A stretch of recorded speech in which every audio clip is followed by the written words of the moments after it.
profissão. Somos todos aprendizes, não se turbe o vosso coração. Amigo, tenha fé, não se entregue não. Vida depois da vida, questão de dimensão.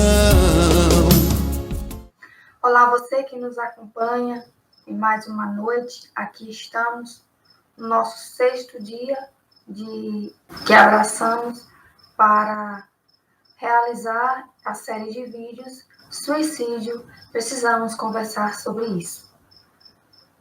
Como já dissemos outras vezes, a nossa intenção não é romantizar, reduzir a significativa em torno do suicídio como uma coisa simples, como uma coisa fácil de identificar ou simplesmente fácil de evitar.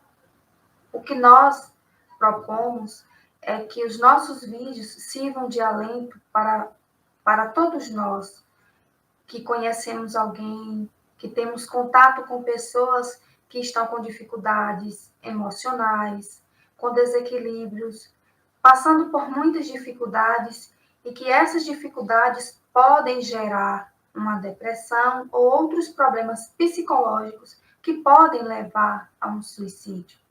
Isso quando nós estamos falando do suicídio de maneira direta, mas como ontem nós refletimos em torno do suicídio indireto também. Então, nosso objetivo é que as reflexões trazidas por amigos e companheiros que colaboraram com a nossa série de vídeos sirvam para você ou sirva para alguém refletir e ver a vida de um outro ponto de vista e consiga perceber que, por mais difícil que uma situação ela possa parecer, a gente não está sozinho.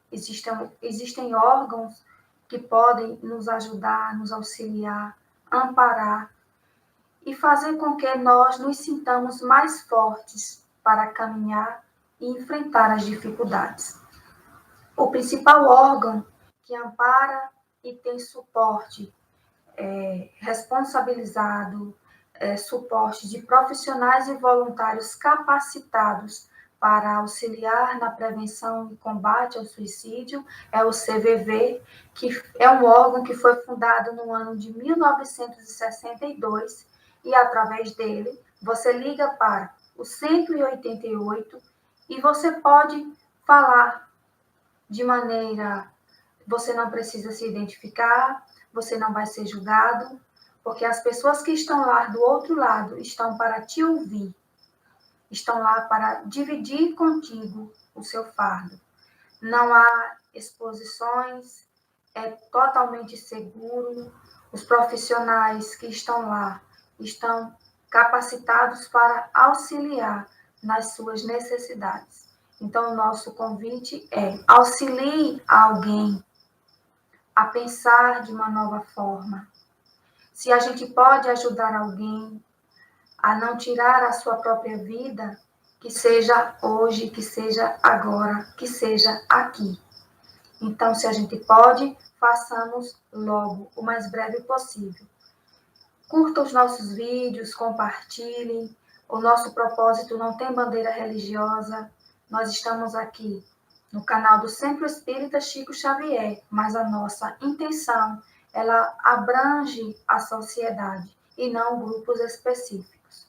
O nosso convidado de hoje é o querido Albert Henrique, que é formado em psicologia, também é professor e colaborou com o seu vídeo, enviou para a gente e está aqui para dividir com você algumas reflexões, alguns pontos de vista, que nós teremos a oportunidade de refletir junto com ele. Muito obrigada a você que nos acompanha, que nos prestigia e lembre-se, ajude alguém a libertar-se do sofrimento, a dividir uma dor.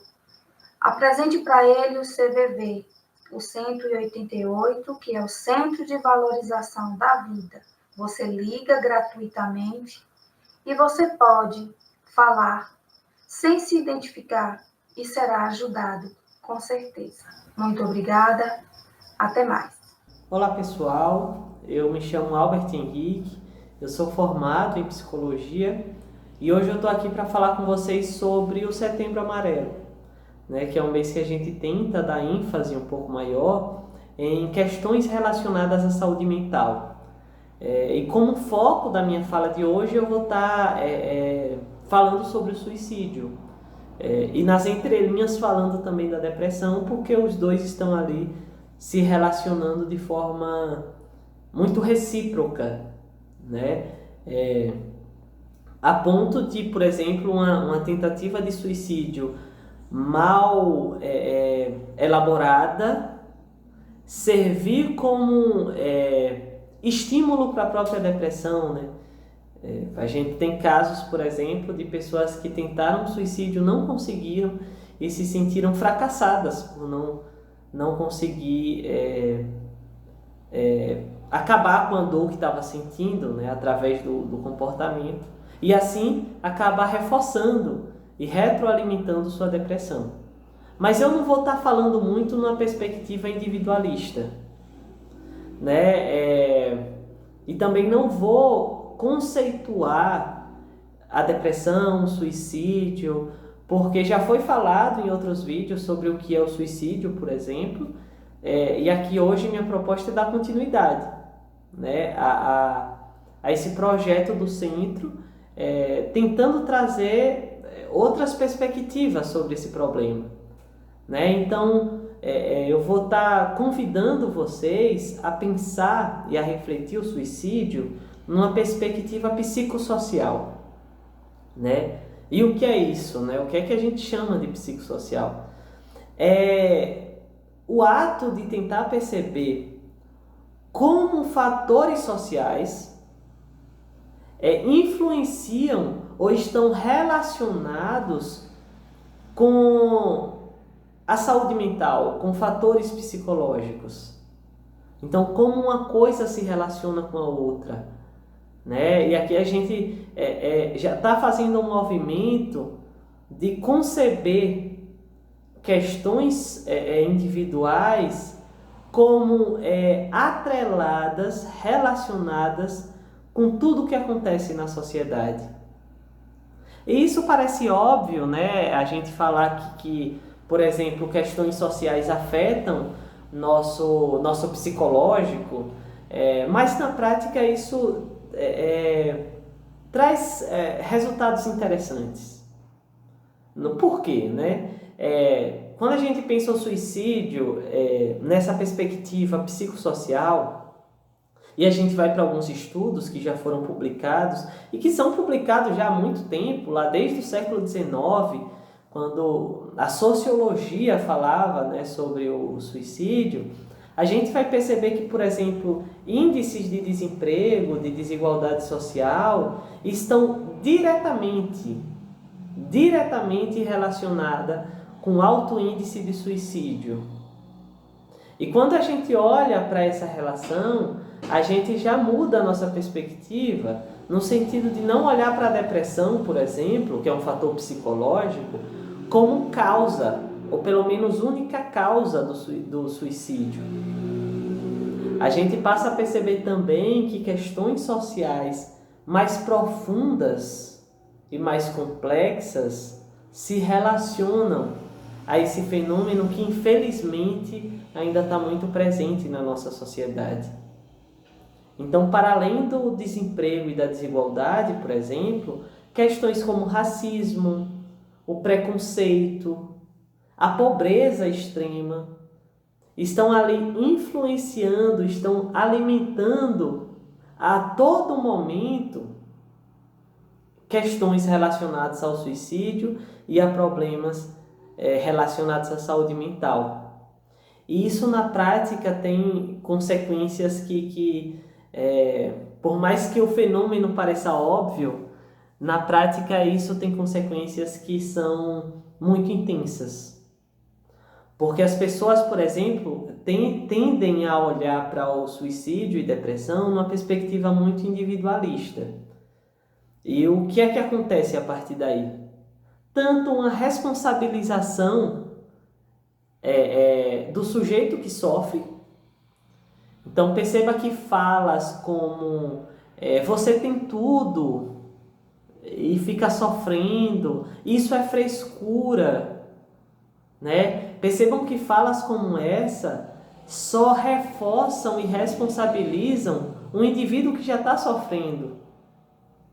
E que falas como essa que tentam às vezes ajudar, e não é por maldade, né, que as pessoas falam isso, mas são falas que tentam ajudar e acabam prejudicando ainda mais o indivíduo que sofre, né, porque culpabiliza o indivíduo, né? A gente indiretamente, quando traz isso, está falando que ele é o culpado por estar sofrendo. E a depressão já é uma culpabilização, né? Então, quando a gente olha para uma perspectiva individualista, a gente sempre tende a culpabilizar o indivíduo. E a gente também sempre não se responsabiliza pelas coisas, o que também é muito perigoso. Então, a gente sempre olha para o sujeito que sofre com depressão como o único responsável por aquilo, e a gente também acha que só pode fazer alguma coisa frente a esse problema quando tem alguém do nosso lado sofrendo. Então a gente fica esperando que alguém próximo a nós cometa o suicídio ou tente, né, o suicídio, comece a se automutilar para tentar fazer alguma coisa, né? E isso também é um equívoco, é um problema. Agora, quando a gente desloca o nosso olhar, sai dessa perspectiva individualizante e olha para esses problemas de uma perspectiva social, a gente percebe uma outra prática, a gente tem uma outra consequência na prática, que é o seguinte: percebam que, sei lá, o racismo, enquanto um problema que infelizmente ainda está muito presente na sociedade brasileira, por exemplo, o racismo ele influencia diretamente no suicídio. Quando a gente percebe isso, perceba que se a gente reproduz um comportamento racista, indiretamente a gente está provocando sofrimento em outras pessoas, sofrimento tal que podem levar essas outras pessoas a procurarem uma saída através do suicídio. Mas, se a gente percebe isso e assume uma postura na sociedade que não reproduza comportamentos de racismo, de preconceito, e aí a gente pode citar vários preconceitos, né, que infelizmente ainda estão presentes, quando a gente assume uma postura contrária a isso, quando a gente assume uma postura antirracista, ou quando a gente assume um lugar de sensibilidade para as desigualdades sociais e que a gente se livre de todo julgamento e olhe para as desigualdades de forma mais sensível, a gente aí sim já está intervindo num problema que lá atrás parecia individual. Aí sim a gente passa a intervir de forma mais efetiva no problema do suicídio e da depressão. Então era esse o convite que eu queria fazer para vocês, de se colocar enquanto pessoas no mundo, enquanto pessoas na sociedade. E enquanto pessoas na sociedade, tudo que nós fazemos, tudo que nós falamos tem consequências na sociedade. Passem a se perguntar, e é um apelo que eu faço, como as ações de vocês estão influenciando e afetando as outras pessoas. E se perguntem se aquilo que vocês estão fazendo quase que naturalmente não está reforçando ou naturalizando questões sociais que estão diretamente relacionadas ao alto índice de sofrimento humano. Quando a gente começa a fazer esse movimento, a gente já está aí intervindo de forma efetiva no problema do suicídio. Então era essa mensagem que eu queria trazer para vocês. Um abraço a todos, espero que essa fala tenha tido um alcance bacana e até mais. Viver é a melhor opção. Somos todos aprendizes. Não se turbe o vosso coração. Amigo, tenha fé. Não se entregue, não. Vida depois da vida, questão de dimensão.